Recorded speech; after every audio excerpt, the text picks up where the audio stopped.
ఈ మాటకి అర్థం ఉంది. ఎందుకు చెప్తున్నాను జీరో ఎందుకన్నానంటే, అనకాపల్లి మీటింగ్లో అందరూ కబుర్లు మాట్లాడతారు. ఇది మీటింగ్ కాదు, అమ్మ సరదా మాట్లాడుతున్నాం. అనకాపల్లి జిల్లా అనౌన్స్ చేయగానే టక్కన కామ్గా ఎలా వచ్చి ఇలా కాగితాలు అయి పట్టుకుని జగన్ దగ్గరికి వెళ్తుంది. ఎందుకంటే ఏమీ లేదన్నా, ఏమీ లేదంటే పక్కన చెప్పండి. అయితే మీరు వెళ్తే మాది నర్సీపట్నం జిల్లా అనౌన్స్ చేతులు అనకాపల్లి ఎందుకు అన్నా. నర్సీపట్నం అంటే ఇప్పుడు డిసైడ్ అయిపోయింది.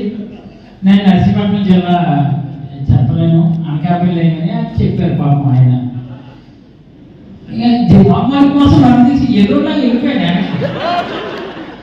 మళ్ళీ వెనక్కి వచ్చి 2 అడుగులు ముందుకు వెళ్ళాడు. మళ్ళీ వెళ్ళి కాదు సార్, మంచి హాస్పిటల్లో తెస్తుందట, మెడికల్ కాలేజ్ తెస్తుందట. నన్ను వదిలేశాడు పక్కనే. ఆ 2 అడుగు వెళ్ళి మరి జిల్లా ఇవ్వకుండా కనీసం మెడికల్ కాలేజ్ ఇవ్వండి అన్న. నేను అప్పుడు వరకు ఇది తెలియకుండా ఎలా జిల్లా హాస్పిటల్ మేము వెళ్ళిపోదా నేను చూశాను. మిగిలిన నియోజకవర్గానికి ఎవరు పట్టుకెళ్ళకుండా అమ్మరు నాకు కొంచెం పక్కన నాకు పెద్ద మెట్లో ఉన్నాడు కదా, పైన ఉన్నాడు ఆయన. ఇక్కడ మళ్ళీ అక్కడ జిల్లాకి వెళ్ళి జిల్లా పట్టుకెళ్ళిపోయాడు. మా తోడాలను తీసుకెళ్ళిపోదాం నేను అనుకున్నాను. అనుకొని తోడాలు అడిగాను, ఇప్పుడే నువ్వు నర్సీపట్నం జిల్లా చేయమని గణేష్తో వచ్చావు, మళ్ళీ గణేష్తో వచ్చావు ఆయన మరి అది ఎవడైనప్పుడు ఇదే ఇవ్వాలి కదా అని చెప్పేసి నేను వచ్చా కాబట్టి నేను ఇచ్చానని ఆయన. మరి ఆయన హీరోనా నేను హీరోనా? పోనీ అదే అయిపోయింది. జీరో అంటాను కారణం మన పక్కనే చెప్పాడు ఉంది కదా, ఇక్కడ చెప్పాడు. వెళ్ళి పోనీ అమ్మాయికి అనుకున్నాను. అమ్మాయికి కాకుండా నిజంగా చెప్తాను, నిజమైనటువంటి నాయకుడు మన గణేష్ అని చెప్తున్నాను. అమ్మాయికి అయితే మేమే ఎందుకు అమ్మాయికి అక్కడ జేపేట్లా ఉంది కదా గణేష్ కొంచెం మరి ఎందుకు అక్కడ భూముడానికి కూడా ఇనామలేంటో నువ్వు పని చేయి, నర్సీపట్నం వైద్యశాలలో లేకపోతే నర్సీపట్నం మెడికల్ కాలేజ్ అని పేరు పెట్టుకో. కానీ ఆ బిల్డింగ్ ఏమి ఉంటాయి కదా, అక్షరం ఇస్తారు, అది ప్రభుత్వం ఉంది, అది ప్రభుత్వం ఎంక్వైరీ చేసిన తీసుకో అంటే అలాగే చెప్తాను అనేసి ఏమో అక్కడి నుంచి నెమ్మది లాక్కి వెళ్ళిపోదావా కాదు నీ దగ్గర పెట్టుకోవాలి. ఎందుకు నాకే కొంచెం పేరు మా ఊళ్ళందరూ చెప్పి మా సేవ మా తమిళనాడు వీళ్ళందరూ చెప్పోరే మనకి తెచ్చామే, మనకి కాలేజీ తెచ్చుకున్నా నేను చెప్తా అనుకుంటే అలాగే ఎట్టి పరిస్థితుల్లో కూడా నేను ఇవ్వను.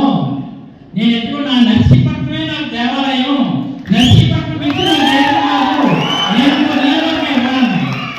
చూడు ఎదురున్నా వెళ్ళిపోతే మరి అధ్యాత్మ ఇప్పుడు చెప్పండి, ఎవడు హీరో ఎవడు జీరో చెప్పండి. రియల్ హీరో ఆయన ఇందాకేదో చెప్పేస్తున్నాను, తోడా నుంచి అక్కడ నుంచి అది అసలు సినిమా గురించి వచ్చాడు కదా, కాశీ కాదు రేపు మాట. మరి అంచేత అలాంటి నాయకుడు, మంచి నాయకుడు, మా అమ్మరానికి ఆయన అమాయకుడు అనుకున్నారు. కాదు నాయకులే, రియల్ నాయకుడు. భవిష్యత్తులో అయ్యప్ప పాత్ర కాదు, తాతవాళ్ళు కూడా ప్రమాణమైన నాయకత్వ లక్షణాలు ఉన్నాయి.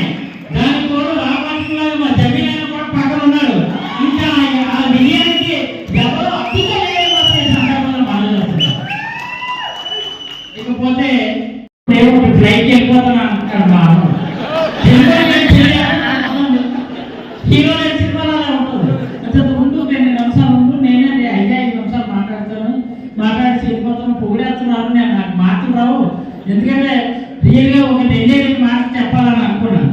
అందుకని మరి అంతే ముఖ్య అతిథిగా ఇచ్చేసినటువంటి అమరు రాకతో అవునన్నా కాదన్నా వైఎస్ఆర్ కాంగ్రెస్ పార్టీ మళ్ళీ జీవం పోస్తుంది అనకాపల్లి జిల్లాలో. పార్టీ పరంగా ఈ రోజు ఆంధ్రప్రదేశ్లో ఉన్నటువంటి 26 జిల్లాల్లో అన్ని నియోజకవర్గాల కన్నా అనకాపల్లి జిల్లాలో 7 నియోజకవర్గాలు కూడా బాబు సూరిటీ మోసం గ్యారెంటీ అనే కార్యక్రమం పూర్తి చేసినటువంటి ఏకైక జిల్లా అనకాపల్లి జిల్లా. అందులో బ్రహ్మాండమైనటువంటి ముగింపు మీరు అందించారు, అద్భుతంగా ఇచ్చారు. చాలా మరి గణేష్ ఆ క్రెడిట్ అంతా గణేష్ ఎక్కడికి వెళ్తాం, ఒక దగ్గరికి వెళ్తాం మేము ఒక 1000 మంది, ఇంకో దగ్గరికి వెళ్తే 1500 మంది, ఇంకో దగ్గరికి వెళ్తే 2000 మంది, ఇంకో దగ్గరికి వెళ్తే 2500 మంది, ఇక్కడ 5000 మందితో ఇంతమందితో ఇంకా అద్భుతంగా ఇక్కడ ఉన్నటువంటి వాళ్ళు అందరూ రావడం, ఇక్కడ ఉన్నటువంటి నాతవరం, అలాగే గొలుగొండ, మాటారపాలెం,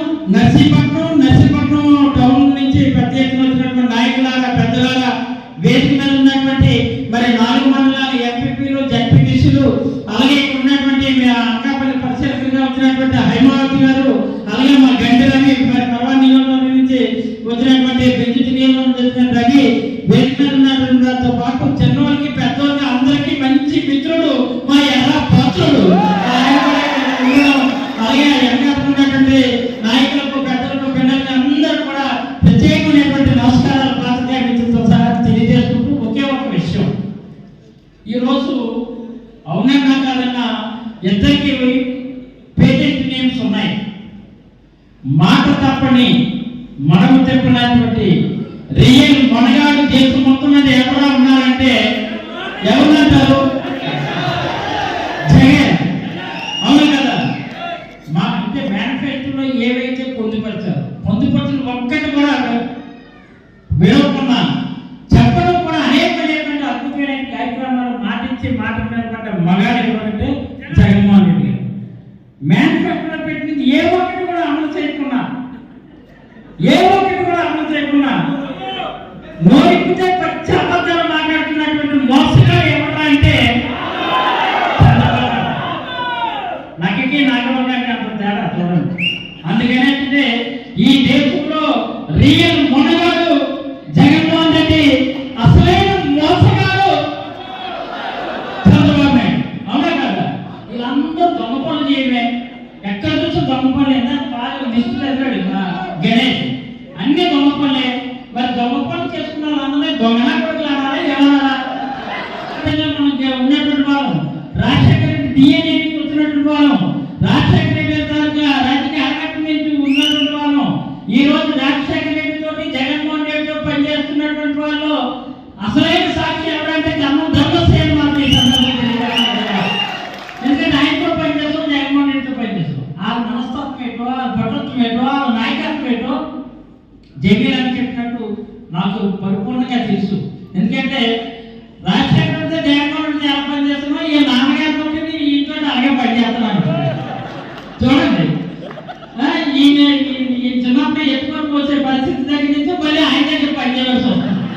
అంటే ఈ అవకాశాలు ఎవరికి రావు. అంటే చిన్నవాళ్ళకి పెద్దవాళ్ళకి మాత్రమే ఉన్నాం అన్నమాట. అంటే ఇలా చేసేటప్పుడు ఈ రోజు అవునన్నా కాదన్నా జగన్మోహన్ రెడ్డి గారు దూషించినటువంటి దొంగనాలు రోజులు మాత్రం తప్పనిసరిగా పనిష్మెంట్ అనుభవించే పరిస్థితులు ఉంటాయి. లేకపోతే క్వారీలో ప్రతి లారీ అయితే ఏ లారీగా 250 రూపాయలు చెప్పడం ఎంతకో చూడండి. దానికి ఏమో ఇంకా ఏపీ ట్యాక్స్ అన్నావు, ఏపీ ట్యాక్స్ ఎలాంటి ట్యాక్స్ ఏ లారీ అయినా ఏ క్వారీకి అయినా సరే తగినే రోడ్డు మరి రోడ్డు మీ నియోజకవర్గం అనుకుంటున్నాను ఏంటో మా నియోజకవర్గం రోడ్డు అందరూ కూడా ఇల్లు తినేది. అక్కడ ఎమ్మెల్యే డబ్బే అయిపోయాడు. అంటే ఇలా మమ్మీ అంటే ఏమన్నమాట, అక్కడ ఎమ్మెల్యే డబ్బి మమ్మీ.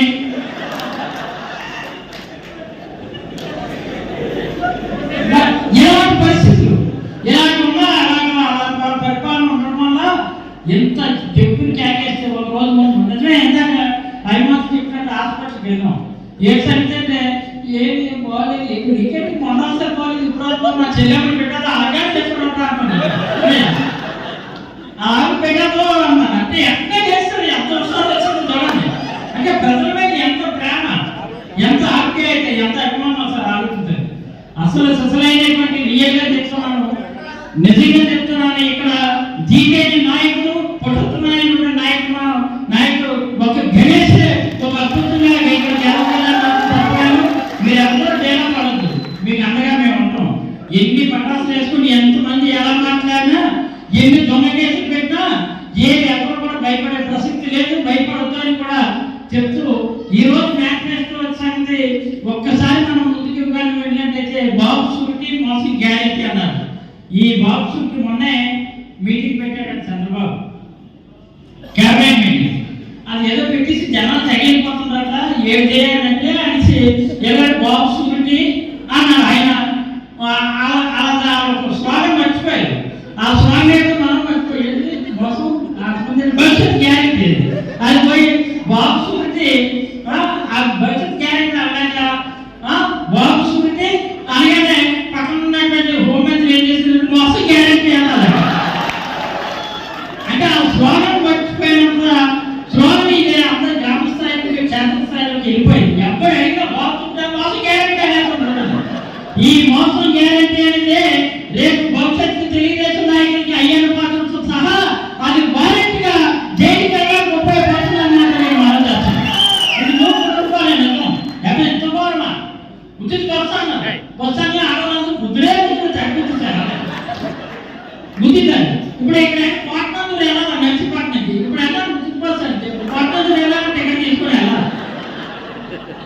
టికెట్ రాదు ఇంకా.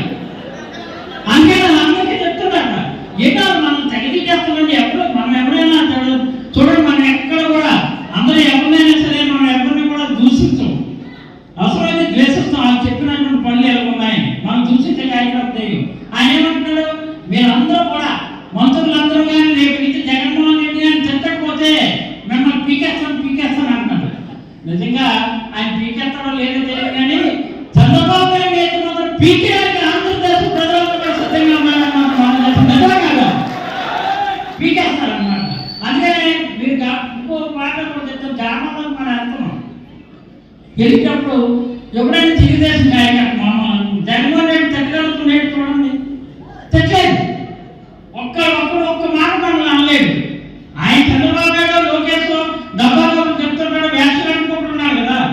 వ్యాఖ్యలు ఎవరు తెలుస్తుందో మోసగాడు ఈయనైతే వ్యాఖ్యలు పవన్ కళ్యాణ్. ఆ వ్యాఖ్యలు ఇలా వేసుకున్నట్టు దుర్బాలు వేసుకుని ఏదో మాట్లాడుతున్నారు. దుర్బాలు కూడా పీకేయడానికి సిద్ధంగా ఉన్నారు ప్రజలు అనుకున్నాం. అంతేత ఆనందం తెలుగుదేశం కార్యక్రమం ఏంటంటే మనం ఇచ్చినటువంటి స్కీముల్లో ఏదైనా చూసుకోండి. అమ్మఒడి ఆ రోజు ఎంత అమౌంట్ ఇస్తామో అమ్మఒడి అలా క్లియర్గా 15,000 ఇచ్చామా లేదా ఆలోచించండి.